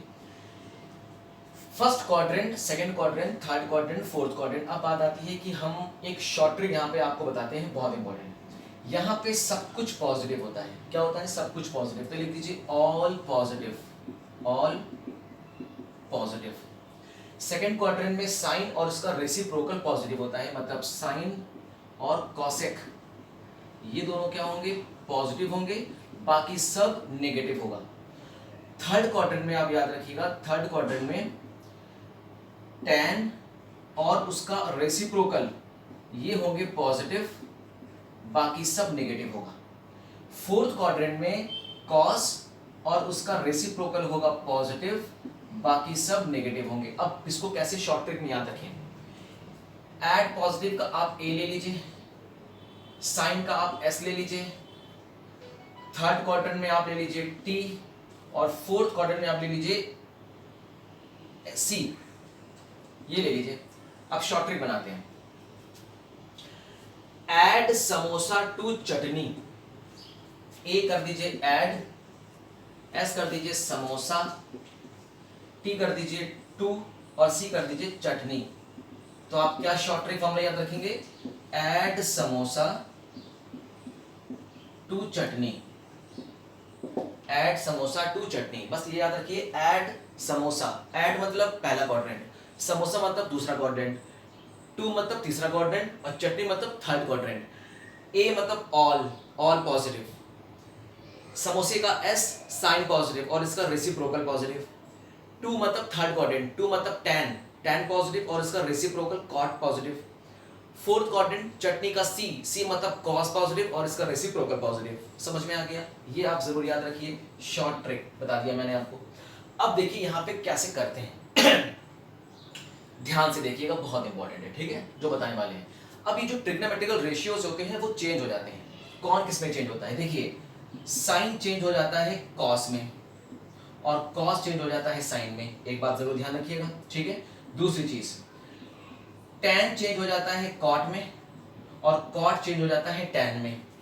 थर्ड याद रखिएगा, सेक चेंज हो जाएगा कॉसेक में, और कॉसेक चेंज हो जाएगा सेक में। तो ये जो ट्रिग्नोमेट्रिकल रेशियोज होते हैं ये आपस में चेंज हो जाते हैं। कब चेंज होंगे और कब चेंज नहीं होंगे, अब देखिए शॉर्ट ट्रिक मेथड। देखिए, पहली बात बताते हैं हम आपको। अगर मान लीजिए एंगल 90 और 270 के आसपास है, मतलब जैसे मान लीजिए 90 प्लस थीटा लिखा है या 90 माइनस थीटा लिखा है, ठीक है, या फिर 270 प्लस थीटा लिखा है या 270 माइनस थीटा लिखा है, तो ऐसे अगर एंगल लिखे हुए हैं तब आप ट्रिग्नोमेट्रिकल रेशियो को चेंज कर दीजिए। साइन को कॉस में, अगर कॉस है तो साइन में, टैन को कॉट में, कॉट को टैन में, सेक को कॉसेक में, कॉसेक को सेक में। तो आप यहां क्या लिखेंगे? Trigonometrical ratio change, ratio change, ये चेंज हो जाएंगे। बताइए ठीक है कि नहीं? अब देखिए बी, कहीं आपके पास अगर आपका जो एंगल है वो 180 के आसपास है या 360 के आसपास है, जैसे कि 180 प्लस थीटा या 180 माइनस थीटा लिखा है, या फिर मान लीजिए 360 प्लस थीटा या 360 माइनस थीटा लिखा है, तो ऐसे सिचुएशन में ट्रिग्नोमेट्रिकल रेशियो चेंज नहीं होते हैं। याद रखिएगा, ट्रिग्नोमेट्रिकल रेशियो नॉट चेंज, ये चेंज नहीं होगा। दो चीज अगर आपने याद कर लिया तो मैं सही बता रहा हूं, ट्रिग्नोमेट्रिकल रेशियो का कोई भी एंगल आप आराम से निकाल सकते हैं। तो आपने पहले क्या देखा? एक क्वाड्रेंट देखा जिसमें first quadrant, second quadrant, third quadrant, fourth quadrant. First quadrant में जो एंगल होता है वो 0 से 90 डिग्री के बीच में होगा। सेकंड क्वाड्रेंट में एंगल 90 डिग्री और 180 डिग्री के बीच में होगा। थर्ड क्वाड्रेंट में एंगल 180 डिग्री और 270 डिग्री के बीच में होगा। फोर्थ क्वाड्रेंट में एंगल 270 और 360 डिग्री के बीच में होगा। दूसरी बात, पहले क्वाड्रेंट में ऑल पॉजिटिव मतलब साइन, कॉस, टैन, कॉट, सेक, कॉसेक सब पॉजिटिव। सेकंड क्वाड्रेंट में साइन पॉजिटिव होगा और इसका रेसिप्रोकल कॉसेक पॉजिटिव होगा, ठीक है। थर्ड क्वाड्रेंट में टैन पॉजिटिव होगा और इसका रेसिप्रोकल कॉट पॉजिटिव होगा। फोर्थ क्वाड्रेंट में कॉस पॉजिटिव होगा और इसका रेसिप्रोकल सेक पॉजिटिव होगा। ठीक है, इजी है, इजी है। तो आप इसको अच्छी तरीके से ध्यान रखिए। अब मैं आपको बढ़िया से क्वेश्चंस करा देता हूं ताकि आपकी क्लियरिटी और जबरदस्त हो जाए। आपने क्या देखा कि क्या ट्रिक आपने याद रखी, ऑल नहीं है, ऐड है, सॉरी, इसको आप ऐड करिए, ऐड समोसा टू चटनी, इसको करिए add samosa to chutney. Add का ए ले लीजिएगा तो ऑल आ जाएगा, समोसे का एस ले लीजिएगा तो साइन और इसका रेसिप्रोकल आ जाएगा, टू का टी ले लीजिएगा तो टैन और कॉट आ जाएगा, चटनी का सी ले लीजिएगा तो कॉस और सेक आ जाएगा। Add samosa to chutney is a short trick. जब ट्रिग्नोमेट्रिकल रेशियोज को चेंज करना तो साइन को कॉस में चेंज कर देना, कॉस साइन में चेंज हो जाएगा, टैन कॉट में, कॉट टैन में, सेक कॉसेक में, कॉसेक सेक में। दूसरी बात, अगर एंगल 90 डिग्री और 270 डिग्री के आसपास है, जैसे 90 plus theta, 90 minus theta, 270 plus theta, 270 minus theta, तब आप क्या करिएगा, ट्रिग्नोमेट्रिकल रेशियो को चेंज कर दीजिएगा बहुत आराम से। अब देखिए, अगर 180 प्लस थीटा है या 180 माइनस थीटा है, 360 प्लस थीटा है या 360 माइनस थीटा है, तब ट्रिग्नोमेट्रिकल रेशियो चेंज नहीं होंगे। अब मैं आपको एग्जांपल्स कराना स्टार्ट कर रहा हूं, यहां से मैं कराता हूं एग्जांपल नंबर 1। देखिए, ध्यान में इसको रखिएगा। एग्जांपल नंबर, अगर आपसे मैंने कहा कि बताइए cos 120 डिग्री, cos 120 डिग्री की वैल्यू क्या होगी, तो आप कहेंगे सर cos 120 डिग्री को हम दो तरीके से लिख सकते हैं। देखिए क्या क्या लिख सकते हैं, मैं आपको बताता हूँ। cos 120 डिग्री को आप लिख सकते हैं cos 90 प्लस 30, और आप लिख सकते हैं cos 180 माइनस 60। बोलो, कर सकते हैं कि नहीं? अभी मैंने बताया जब भी कोई एंगल 90 प्लस के केस में आए, 90 प्लस थीटा, 90 प्लस थीटा कहाँ चला गया, सेकंड क्वाड्रेंट में चला गया, और सेकंड क्वाड्रेंट में कौन रहता है पॉजिटिव, साइन और उसका रेसिप्रोकल, बाकी सब नेगेटिव, बाकी सब नेगेटिव। इसका मतलब कॉस किस में चेंज हो जाएगा, नेगेटिव में चेंज हो जाएगा। तो पहली बात, कॉस चेंज होगा नेगेटिव में, क्योंकि सेकंड क्वाड्रेंट में साइन और कॉसिक होता है पॉजिटिव, बाकी सब नेगेटिव होते हैं, तो कॉस चेंज हो गया नेगेटिव में। अब देखिए 90 प्लस थीटा, अगर कहीं 90 प्लस थीटा है तो ट्रिग्नोमेट्रिकल रेशियो चेंज हो जाते हैं, मतलब कॉस किस में चेंज हो जाएगा, साइन में चेंज हो जाएगा।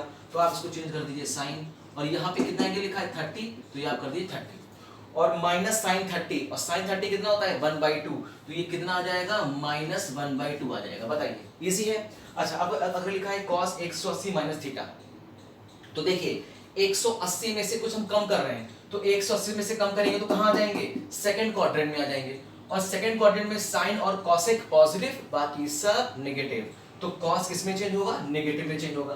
तो भैया इसको आप नेगेटिव में चेंज कर दीजिए। और 180 में से हम कुछ माइनस कर रहे हैं, तो देखो 180 में से कुछ माइनस कर रहे हैं तो trigonometrical ratio not change, change नहीं होते।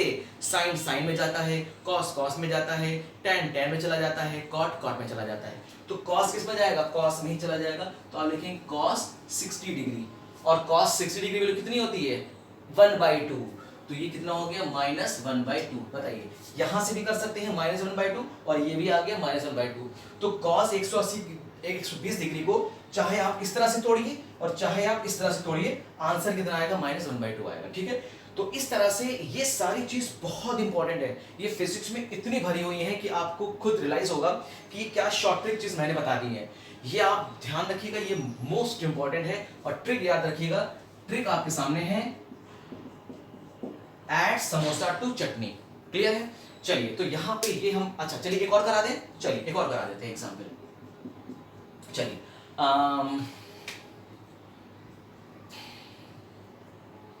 300 डिग्री। चलिए आपसे मैं कहता हूं tan 300 डिग्री की वैल्यू क्या होगी। तो अब आप कहेंगे सर tan 300 से tan 300 डिग्री, तो tan 300 डिग्री को आप दो तरीके से लिख सकते हो। पहला, या तो आप इसको करोगे tan 270 डिग्री प्लस 30 डिग्री, या आप करोगे tan 360 डिग्री माइनस 60 डिग्री। भाई दो तरीके से कर सकते हैं, या तो tan 270 में से कुछ 30 ऐड कर दो तो 300 हो जाएगा, और tan 360 में से 60 माइनस कर दोगे तो 300 हो जाएगा। तो आप इसको चाहे इस तरह से स्प्लिट करिए और चाहे इस तरह से स्प्लिट करिए, बात तो सेम है। अब हम देखते हैं, देखिए मैंने बताया 270 कहाँ है, ये है 270। ये एंगल कितना होता है 270 डिग्री होता है, ठीक है। और ये एंगल कितना होता है 90 डिग्री होता है। ये कितना होता है 180 डिग्री होता है। अब सुनो, 270 डिग्री में से कुछ जोड़ रहे हैं, 270 में कुछ जोड़ेंगे तो कहां पे आ जाएंगे, फोर्थ क्वाड्रेंट में आ जाएंगे। और फोर्थ क्वाड्रेंट में कॉस और इसका रेसिप्रोकल पॉजिटिव, बाकी सब नेगेटिव। इसका मतलब tan किस में कन्वर्ट होगा, नेगेटिव में चला जाएगा। अब देखो 270 में कुछ जोड़ रहे हैं, 270 में कुछ अगर हम जोड़ेंगे तो ट्रिग्नोमेट्रिकल रेशियो चेंज हो जाएंगे। तो tan किस में चेंज हो जाएगा, कॉट में चेंज हो जाएगा, तो उसको चेंज कर दो कॉट में, तो कॉट 30 डिग्री। अब बताओ कॉट 30 बराबर क्या होता है, याद नहीं है कोई बात नहीं, आपको पता होना चाहिए। कॉट थीटा बराबर होता है cos theta upon sine theta, तो cos 30 degree divided by sine 30 degree. बोलो ठीक है। बताओ कॉस 30 कितना होता है, √3/2, और साइन 30 कितना होता है 1/2। सो 1/2 2 से कट गया तो कितना बचेगा -√3। बताओ आसान है, आ जाओ tan 360 माइनस 60 डिग्री। 360 मतलब क्या हो गया, 360 मतलब ये हो गया, जीरो से घूम कर हम कहां पे आ गए 360 में आ गए, और 360 में से हम कुछ माइनस कर रहे हैं तो हम किसमें आ गए, फोर्थ क्वाड्रेंट में आ गए। भाई 360 में से कुछ माइनस करोगे तो कहां पे आएंगे, फोर्थ क्वाड्रेंट में आएंगे। मतलब हम हैं फोर्थ क्वाड्रेंट में, और फोर्थ क्वाड्रेंट में कॉस और इसका रेसिप्रोकल पॉजिटिव है, बाकी सब नेगेटिव है। तो इसका मतलब tan किस में कन्वर्ट होगा, नेगेटिव में जाएगा। और 360 में से हम कुछ घटा रहे हैं, 360 में से हम जब कुछ घटाएंगे तो ट्रिग्नोमेट्रिकल रेशियो चेंज नहीं होगा। चेंज नहीं होगा मतलब tan में ही जाएगा, कॉट में जाएगा, साइन में जाएगा, कॉस में जाएगा, सेक में जाएगा, कॉसेक में जाएगा। तो मतलब tan किस में जाएगा, tan में ही जाएगा, तो tan 60 डिग्री। और देख लीजिए tan 60 डिग्री की वैल्यू कितनी होती है, -√3। बोलिए ठीक है कि नहीं। तो tan 60 डिग्री की वैल्यू होती है √3, और माइनस साइन आपका पहले से लगाए, देखिए यहां पे भी आ गया -√3, यहां पे भी आ गया -√3। तो आप इसको चाहे किसी भी तरीके से स्प्लिट करिए, किसी भी तरह से स्प्लिट करिए, लेकिन आपको ट्रिक पता होना चाहिए ये। This is one of the most important trick, ये पूरे फिजिक्स में भरा हुआ है। अगर आपका कमांड इसके अच्छी तरीके से हो गया तो आप कोई भी क्वेश्चन ऐसा है कि नहीं कर पाएंगे। तो जब ट्रिग्नोमेट्रिकल रेशियो नॉट चेंज की बात आ जाए तो याद रखिएगा साइन किस में चेंज होगा, साइन में, कॉस किस में चेंज होगा, कॉस में, tan किस में चेंज होगा, tan में, चाहे सेक में, कॉसेक में, कॉट में। ठीक है, तो इसको आप फटाफट से नोट करिए और इसके खूब ढेर सारे एग्जांपल्स सॉल्व करिए। मैं आपको होमवर्क देता हूं, होमवर्क आप लिख लीजिए। पहला कॉट 210 डिग्री, सेकंड सेक 390 डिग्री, थर्ड साइन 225 डिग्री। चलिए ये 3 क्वेश्चन दो और दे देते हैं, चलिए दो और आपको दे देते हैं। कॉस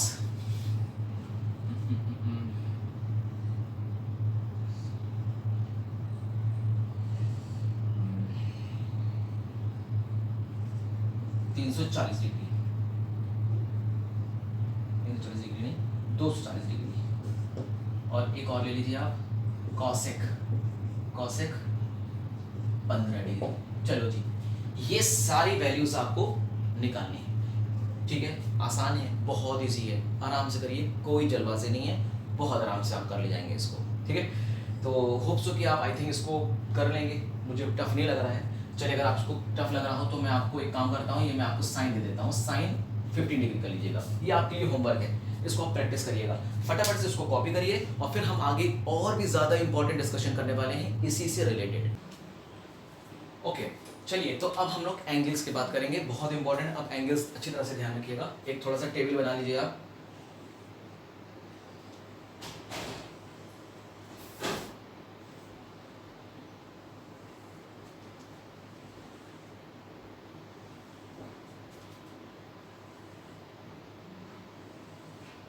अच्छा, इस एंगल को डिस्कस करने से पहले मैं आपको एक बहुत इंपॉर्टेंट एंगल के बारे में और थोड़ा सा बता देता हूँ, ताकि आपकी क्लैरिटी और अच्छी हो जाए।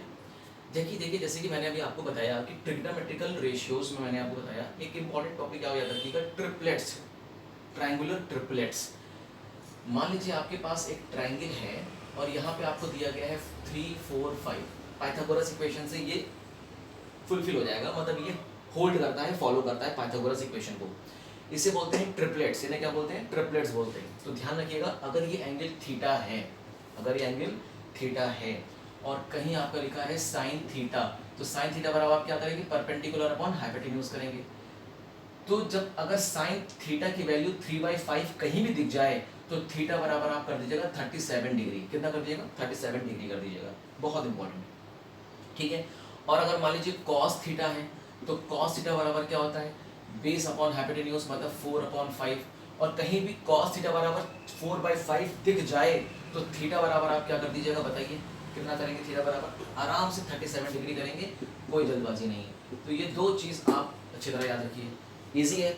अच्छा अगर ये 37 डिग्री है, ये 90 डिग्री है, तो ये कितना होगा, ये कितना होगा, ये 53 डिग्री होगा। तो अब मान लीजिए अगर आपका लिखा है साइन 53 डिग्री, कितना लिखा है, साइन 53 डिग्री, तो साइन 53 के सामने परपेंडिकुलर हो जाएगा और ये हो गया हाइपोटेन्यूज। तो कहीं भी आपको अगर साइन 4/5 नजर आ गया तो थीटा बराबर आप कितना लिखिएगा, 53 डिग्री लिख लीजिएगा।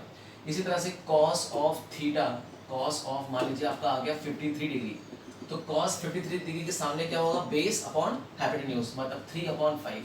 तो कहीं भी आपसे कहा जाए cos 53 कितना होगा, तो आप बताएंगे 3/5। sin 53 कितना होगा, 4/8।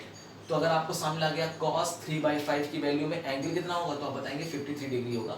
तो ये चीज़ आप अपने माइंड में अच्छी तरीके से ध्यान रखिएगा। इसके अलावा tan थीटा भी आपको याद रखना पड़ेगा, यहाँ पे लिख देता हूँ मैं tan थीटा। इससे मान लीजिए आपके सामने आ गया tan 37 डिग्री, तो tan 37 डिग्री के सामने परपेंडिकुलर अपॉन बेस, तो ये हो जाएगा 3/4। तो tan 37 कितना होता है, 3/4 होता है। और याद रखिएगा अगर tan आ गया 53 डिग्री, तो tan 53 डिग्री के सामने परपेंडिकुलर ये हो जाएगा बेस, तो ये हो जाएगा 4/3। तो ये आप दो वैल्यूज अच्छी तरह से यहाँ से भी ध्यान रखिए, ठीक है। चलिए अब हम लोग एंगल्स बनाते हैं।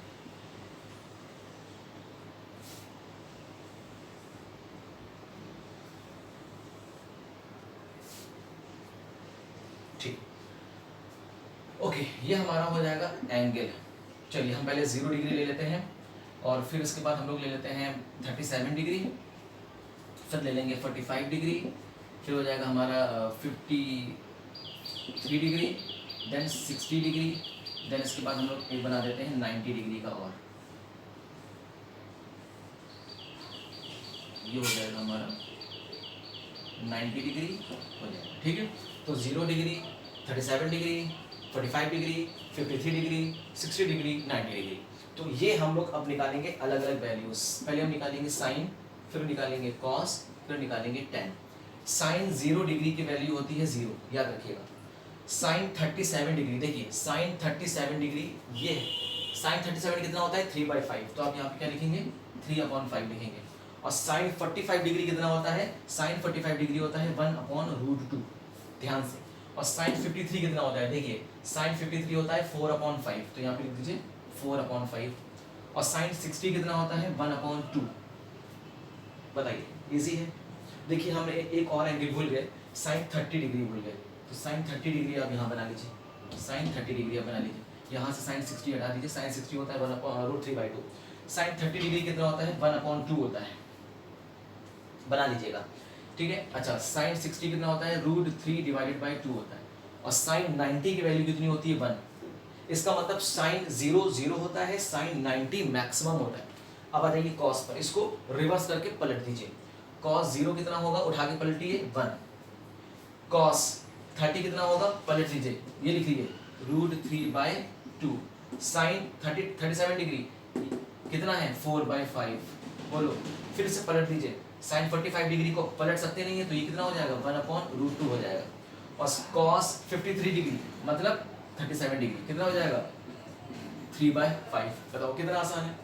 कॉस 60 डिग्री मतलब 30 को पलट दीजिए, पलटे कितना आ जाएगा, ये आ जाएगा आपका 1/2, कितना आ गया 1/2, इजी है। कॉस 90 पलट दीजिए, ये कितना हो गया 0, उठा के लिखिए 0। तो आपने जो साइन में लिखा है ना, इसको आप रिवर्स करके कॉस में लिख दीजिए, रिवर्स करके कॉस में लिख दीजिए। tan क्या होगा, tan होता है sin theta upon cos theta, याद रखिएगा। tan थीटा बराबर क्या होता है, tan थीटा बराबर होता है sin theta divided bye cos theta होता है।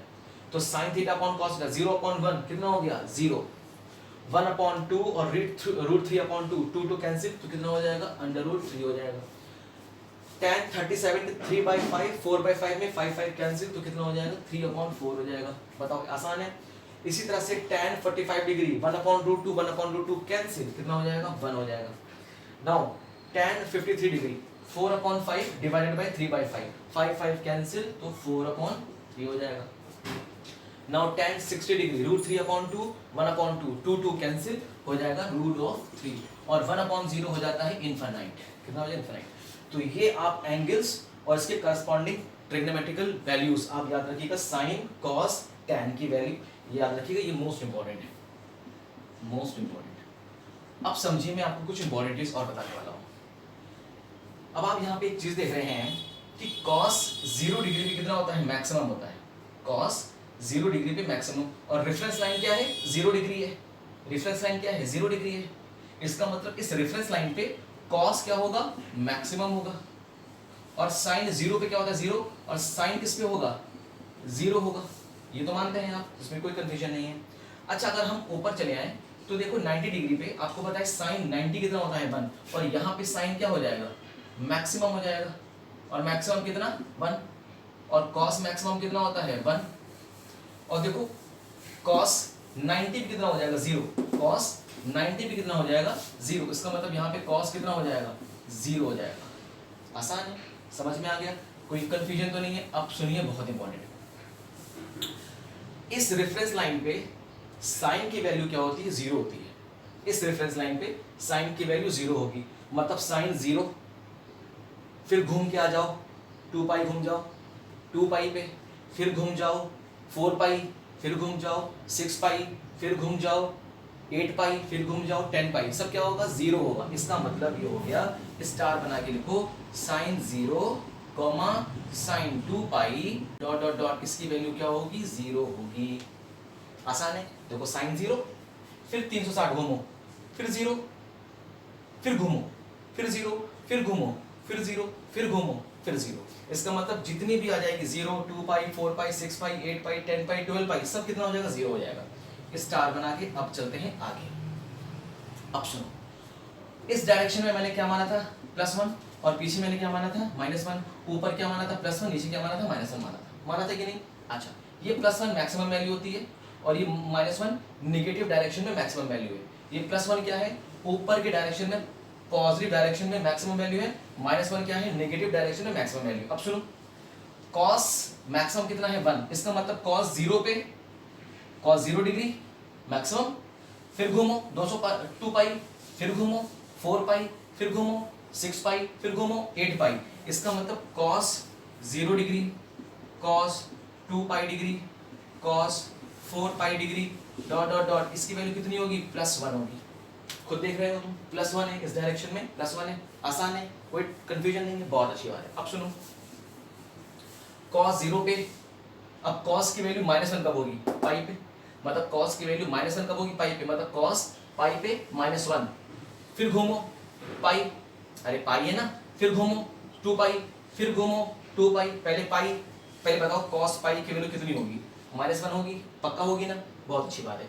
अब ये क्या है, cos पाई -1, फिर घूमो 2 पाई, कितना होगा, 3 पाई, पाई प्लस 2 पाई 3 पाई, तो ये करो cos of 3 pi, cos of 5 pi, cos of 7 पाई, इसकी वैल्यू क्या हो जाएगी, इसकी वैल्यू बताओ क्या हो जाएगी, -1 हो जाएगी, याद रखिएगा। तो cos 0 degree, 2 pi, 4 pi, 6 pi, 8 pi dot dot dot dot dot dot, इसकी वैल्यू होती +1, और cos pi, cos 3 pi, cos 5 pi, cos 7 pi, cos 9 pi dot dot dot कितना होता है, -1 होता है। अब चलते हैं आगे। ये जो चीज़ मैं बता रहा हूँ ये आपको इतना ज़्यादा इंपॉर्टेंट है कि जब आप आगे डिस्कस करेंगे आगे, तो आपको बहुत ज़्यादा बेनिफिट मिलेगा। अब हम बात करते हैं साइन की, आ जाओ ऊपर चलते हैं। अब आप देखिए, साइन की वैल्यू इस वर्टिकल लाइन पे मैक्सिमम है, मतलब साइन π/2 मैक्सिमम होगी। साइन π/2 पे मैक्सिमम कितना, +1, और फिर से घूमो 2 पाई, कितना हो गया, π/2 + 2 पाई, 5 π/2, बोलो हो गया कि नहीं हो गया। तो साइन π/2 +1 है, और 2 पाई फिर घूम जाओ, π/2 + 2 पाई कितना होता है, 5 π/2 होता है कि नहीं। तो याद रखिएगा, एक तो साइन π/2 +1 है, और फिर से 2 पाई घूमो, तो π/2 + 2 पाई कितना हो गया, साइन 5 π/2, कॉमा फिर से 2 पाई घूम जाओ, कितना हो जाएगा, 5 π/2 + 2 पाई 9 π/2, तो ये साइन 9 π/2, ये सारी वैल्यू क्या होगी, +1 होगी। देखो साइन π/2 क्या है, +1 है, और साइन साइन 3 π/2 कितना होगा, -1 होगा। बहुत आसान। अब आप बताइए मुझे कि अगर मैं कहूं कि साइन 3π/2 कितना होगा, तो आप बताएंगे -1 होगा। अच्छा, साइन 3π/2 -1 है, फिर से घूमो 2π, तो 3π/2 प्लस 2π कितना हो गया 7π/2, भाई 3π/2 प्लस 2π, ध्यान आ रहा है क्या, 3π/2 प्लस 2π कितना हो जाएगा 3π प्लस 4π डिवाइडेड बाई 2, ये हो गया 7π/2। इसका मतलब 3π साइन 3π/2 पे -1 होगा, दूसरा साइन 7π/2 पे माइनस होगा। अच्छा, 7π/2 में फिर से 2π घूम जाओ, 7π/2 में फिर से 2π घूम जाओ, कितना हो जाएगा 11π/2, बोलो है कि नहीं। इसका मतलब sine 11π/2 plus dot dot dot, ये सब कितना होगा -1 होगा। तो ये जो मैंने लिखा है ना, ये ध्यान रखिएगा, बहुत इंपॉर्टेंट है। ट्रिक समझ में आई क्या, ट्रिक समझ में आई? कोई कंफ्यूजन हो तो कमेंट करिएगा, मैं फिर से आपको समझा दूंगा। तो साइन इस हॉरिजॉन्टल लाइन पे साइन क्या होगा 0 होगा और कॉस मैक्सिमम, इस वर्टिकल लाइन पे साइन मैक्सिमम होगा और कॉस 0 होगा। तो आपने इस तरह से समझ में आ गया कि साइन की वैल्यू कब 0 होगी, कॉस की वैल्यू कब 0 होगी। क्लियर है? अब देखिए यहाँ पे कॉस की वैल्यू 0 है, तो कॉस की वैल्यू 0 कहाँ है, इस वर्टिकल लाइन पे कॉस की वैल्यू 0, मतलब कॉस 0 π/2 पे भी होगा और 3π/2 पे भी होगा। आसान है, क्लियर हो रही है, कोई कंफ्यूजन नहीं है। तो आप कॉस की वैल्यू कहाँ 0 है, समझ में आ रहा है। कॉस की वैल्यू आपकी π/2 पे भी 0 है, फिर से घूम कर आएंगे तो वहां पे भी 0 है। तो जितने भी ये सारी वैल्यूज होंगी सब किस पे होंगी, आपकी 0 पे होंगी, कॉस की वैल्यू 0 होगी। तो कॉस की वैल्यू 0 कहाँ होगी, अगर मैं आपसे पूछूं तो आप क्या बताएंगे, बताइए सर। एक कॉस की वैल्यू π/2 पे 0 हो गई, और कहाँ 0, 3π/2 पे 0। चलो जी, cos 3π/2 0, और बताओ कितनी होगी, फिर से घूम जाओ π/2 कितना हो जाएगा cos 5/2, cos 5π/2 पे 0, फिर cos 7π/2 पे 0 डॉट डॉट डॉट डॉट 0। मतलब cos की इतने एंगल्स पे वैल्यू 0 होगी। cos साइन की वैल्यू -1, साइन की वैल्यू +1, cos की वैल्यू -1 और cos की वैल्यू 0 होगी, और cos की वैल्यू इस एंगल पे +1 होगी। ये है मोस्ट इंपॉर्टेंट, मोस्ट इंपॉर्टेंट, और होप सो कि आपको समझ में आ गया होगा। ठीक है, तो अब आप कहीं भी एंगल निकाल लो, कोई भी एंगल निकालो, कहीं से भी निकालो, आपको पता होना चाहिए कि कब माइनस होगा कब प्लस होगा। ठीक है, तो यहाँ पे ये हमारे ट्रिग्नोमेट्रिकल के कुछ इंपॉर्टेंट रिलेशन थे, फॉर्मूले थे, जिसका मैंने यहाँ पे डिस्कशन किया। अच्छा, इसके बाद और भी जो कुछ फॉर्मूलेस आएंगे तो उसको हम लोग डिस्कस करेंगे जब हमारे न्यूमेरिकल्स क्वेश्चन होंगे, हम उसी में ही डिस्कस कर लेंगे। ठीक है, तो इससे ज़्यादा ट्रिग्नोमेट्रिकल फॉर्मूले आपके फिजिक्स में यूज़ नहीं होंगे। आप इसको अच्छे से नोट करिए, खूब प्रैक्टिस करिए, डेफिनेटली आपको समझ में आ जाएगा। और नहीं समझ में आता तो कमेंट करिए, मैं फिर से आपको समझा दूंगा। ठीक है, तो हेलो बच्चों, तो चलिए आज हम लोग क्या स्टार्ट करेंगे, स्मॉल एंगल अप्रॉक्सीमेशन। और ये हमारा ट्रिग्नोमेट्री का ही इम्पोर्टेंट एक टॉपिक है। तो आपका ये टॉपिक जो चल रहा है वो ट्रिग्नोमेट्री ही अभी चल रहा है, ट्रिग्नोमेट्री। ठीक है, तो ट्रिग्नोमेट्री का ये इंपॉर्टेंट कॉन्सेप्ट है जो आपको डेफिनेटली आपको पता होना चाहिए, क्योंकि आगे फिजिक्स में इसका यूज़ बहुत होगा। अभी स्मॉल एंगल अप्रॉक्सीमेशन क्या होता है, बहुत ध्यान समझिए। मान लीजिए अगर कोई एंगल राइट एंगल ट्रायंगल है, if triangle is right angle, अगर कोई ट्रायंगल राइट एंगल है तो इसका मतलब मान लीजिए हमारे पास कोई ट्रायंगल है, ये राइट एंगल है, ये हमारा थीटा है 90 डिग्री, इसको मान लेते हैं परपेंडिकुलर बेस, और ये हाइपोटेन्यूज है। ठीक है, अब अगर मान लीजिए इस एंगल को हम धीरे धीरे कम करते जाएं, हम क्या करते जा रहे हैं, इफ एंगल बिकम स्मॉल, अगर एंगल बहुत छोटा हो गया, बहुत छोटा हो गया, तो एंगल छोटा कैसे हो जाएगा, ये तो रेफरेंस लाइन है, मान लीजिए एंगल बहुत छोटा हो गया लाइक दिस, हमने एंगल को बहुत छोटा कर दिया। जब एंगल बहुत छोटा होने लगता है तो हम यहाँ पे ये देखते हैं कि ये हमारा रेफरेंस लाइन है। अब ये राइट एंगल नहीं रह जाता, तो अब ये क्या हो जाता है, ये एक अर्क बन जाता है जिसमें ये एंगल बहुत छोटा है, very small angle, very small angle. और एंगल अगर बहुत स्मॉल है तो ये वाली डिस्टेंस और ये वाली डिस्टेंस बराबर हो जाती है, मतलब बेस और हाइपोटेन्यूज आपस में बराबर होने लगते हैं। अगर इसको आपने माना है बेस और इसको आपने माना है हाइपोटेन्यूज, और ये है अगर परपेंडिकुलर, तो याद रखिएगा जब एंगल बहुत छोटा होता है तो उस केस में base is equals to hypotenuse होने लगता है। ठीक है, और ये आपका परपेंडिकुलर तो पहले से ही है। आप डेफिनेशन ऑफ एंगल की डेफिनेशन जानते हैं, ये होता है अर्क length P divided by B, बोली है कि नहीं। और हम इसको ये भी कह सकते हैं कि P/B किसके बराबर, H के बराबर, इसको हम H कह सकते हैं, इक्वेशन नंबर 1 मान के छोड़ दी। अब आप ये भी जानते हैं कि साइन थीटा बराबर क्या होता है, साइन थीटा बराबर होता है perpendicular upon hypotenuse. Sine theta बराबर क्या होता है, साइन थीटा बराबर होता है परपेंडिकुलर अपॉन हाइपोटेन्यूज, ये होता है।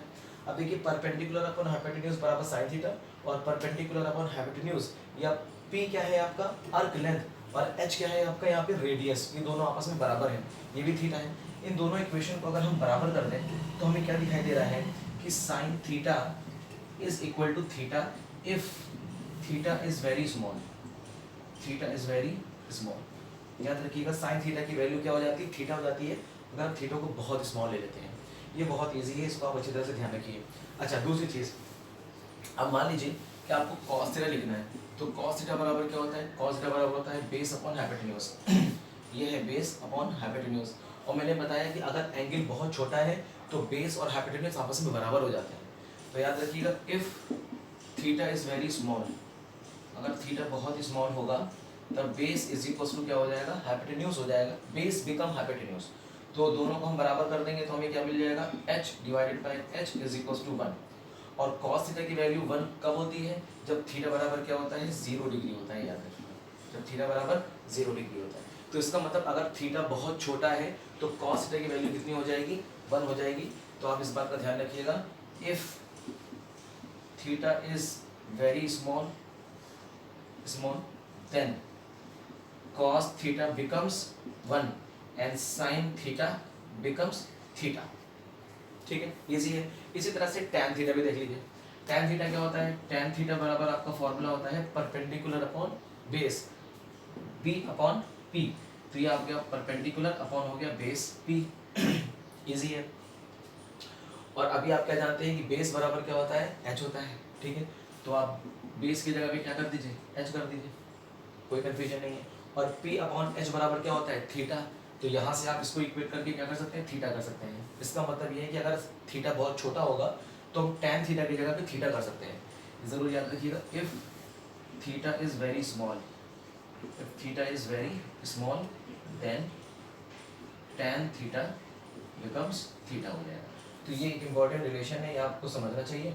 ये क्या हो जाएगा, tan थीटा बिकम्स थीटा हो जाएगा। ठीक है, tan theta becomes theta, but cos theta कितना हो जाएगा, cos थीटा की वैल्यू 1 हो जाती है। तो ये एक इम्पॉर्टेंट कॉन्सेप्ट है, स्मॉल एंगल अप्रॉक्सीमेशन, ये आपको समझना पड़ेगा। ये इसका यूज़ बहुत ज़्यादा है फिजिक्स में, तो इसको फटाफट से कॉपी करिए, फिर आगे हम लोग कुछ और इम्पोर्टेंट डिस्कशन करते हैं।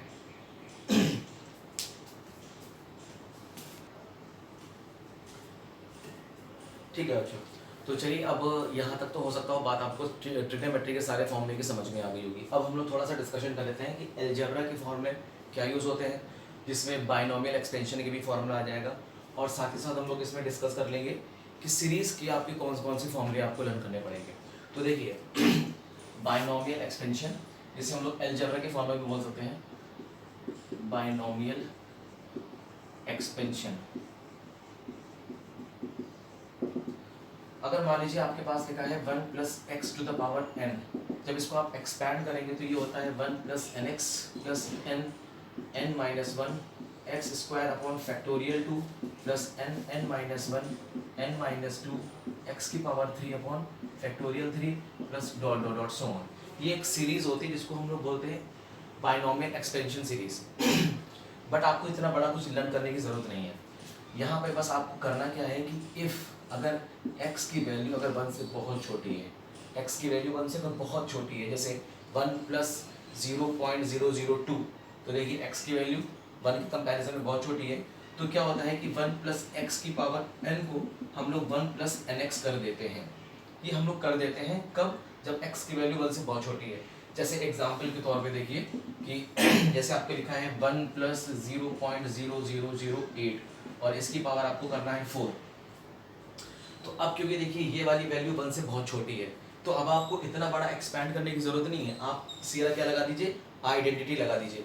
तो आप क्या करेंगे, 1 प्लस पावर कितनी है 4 मल्टीप्लाई बाय 0.008 कर दीजिए। बस 1 प्लस ये आपका हो जाएगा, ये आपका हो जाएगा 0.0032, ये इतना हो जाएगा, है ना, 32 हो जाएगा। ये पॉइंट आपका आ जाएगा यहाँ पे। ठीक है, अब आप इसको प्लस कर दीजिएगा, आपको होगा 1 प्लस 0.032। इसको आप सिंप्लीफाई करिए, डायरेक्ट सिंप्लीफाई करिए, तो आपका हो जाएगा 1.0032। दैट इज आंसर आ गया। अब आप देखिए 1 प्लस 0.008 की पावर 4 को आपको बार बार मल्टीप्लाई करने की जरूरत नहीं पड़ी, आपने क्या कर दिया, सीधा आइडेंटिटी लगा दिया। कौन सी आइडेंटिटी? बाइनोमियल थ्योरम की आइडेंटिटी लगा दी। तो आप इस तरह से आइडेंटिटी लगा सकते हैं बाइनोमियल एक्सपेंशन पे। इसके अलावा आपको एक फॉर्मूला और याद करना पड़ेगा, जैसे a प्लस बी का स्क्वायर, तो इसका होता है a square plus b square plus 2ab। एक फॉर्मूला आप ये याद कर लीजिए। दूसरा फॉर्मूला आप याद करिए, a square minus b square is equal to a minus b एक ब्रैकेट में और ए प्लस बी एक ब्रैकेट में, इक्वेशन नंबर 2। इसको भी आप अच्छी तरह से रन करिए। साथ ही साथ आप एक फॉर्मूला और याद कर लीजिएगा, a माइनस बी का whole square is equal to a plus b का होल स्क्वायर माइनस 4ab। एक फॉर्मूला भी याद रखिएगा। ये तीनों फॉर्मूले अलजेब्रा के फॉर्मूले हैं। ये बाइनोमियल एक्सपेंशन का फॉर्मूला है, ये अलजेब्रा का फॉर्मूला है, अलजेब्रा, ठीक है। और इसके अलावा एक फॉर्मूला और मैं बता देता हूँ आपको, चलिए यहाँ लिख देते हैं, a प्लस बी का whole cube is equal to a cube plus b cube plus 3ab in bracket a plus b. ये देखिए बाइनोमियल एक्सपेंशन का ये फॉर्मूला आप जरूर से याद रखिए, बहुत इंपॉर्टेंट फॉर्मूला है, ये फॉर्मूला बहुत इंपॉर्टेंट है, ठीक है। बाकी आपको ये सारे फॉर्मूले अच्छी तरह से लर्न करने पड़ेंगे, क्योंकि ये सारे फॉर्मूले फिजिक्स में यूज़ होने वाले हैं। सारे फॉर्मूले को हम यूज़ करेंगे फिजिक्स में, क्योंकि फिजिक्स में ये सारे फॉर्मूले अक्सर किसी न किसी न्यूमेरिकल्स में यूज़ होते ही रहते हैं। तो आपको समझ में आ गया कि आपको कैसे इस आइडेंटिटी को अप्लाई करना है। चलिए इसको फटाफट से कॉपी करिए। तो उसके बाद हम सीरीज़ के देखते हैं कि हमें कौन कौन से ऐसे फॉर्मूले हैं जो सीरीज़ के फॉर्मूले हमें लर्न करने पड़ेंगे, जो फिजिक्स में यूज़ होते हैं, ठीक है।